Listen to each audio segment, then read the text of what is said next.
Din ang position ni Kurt para sumetap at any given moment. May flicker na available. Taunt coming in from Brusco. Nabigyan ka agad si Cram. Kinakailangan niya tumakas. Pero si King Kong tumatahi lamang sa likod. Okay, si Stormy ang at nabitbit ata ito si King Kong. Mabubuhay ba? Hindi. Namataan. Maalam na kagad dito si King Kong. 7 Stormy. Kaya si Kero ay nakakadalawa na. Kumuna doon sa kanilang mga farm. Pwede pa lumaban si Super Friends, ha? Super Friends, so sinuzone out dito si Kais habang transition ng Onyx Philippines sa pagkuha ng mid lane turret. Si Kais, kakayanan nga ba niya ang bala ng mga Kelra? Kelra, dalisay na naman. Finlat yung gulong. Tumama yung SOD coming in from Super Friends. Si Super Friends sa SOD, pinasok niya si Innocent! At pinig! Team Spirit. Ibang klase talaga, pero may conceal na gagawin dito si Bruce. Sino ang kanyang dadalhin? Lord ay dumamba na, pero sino si setup? May setup doon. Siguro yung Brusco, pero buhay pero si Kurt. Galing sa likod ng Fist Crack.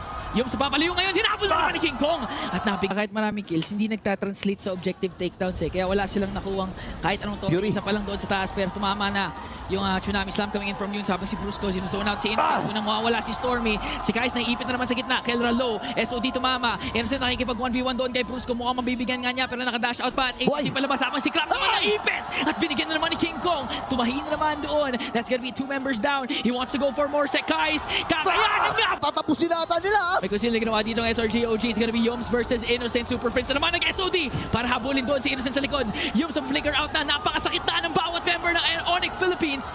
Stormy na buhay muli. Nag-clear out nila yung minions, pero may minions sa taas. Okay, may minions sila sa taas, ha? Catapult pa ang dala-dala. Ngayon, base sa aking na. Si Kera, katapusin na nga niya! Kaya tinatry tapusin, pero na-clear out na naman si King Kong. May talang!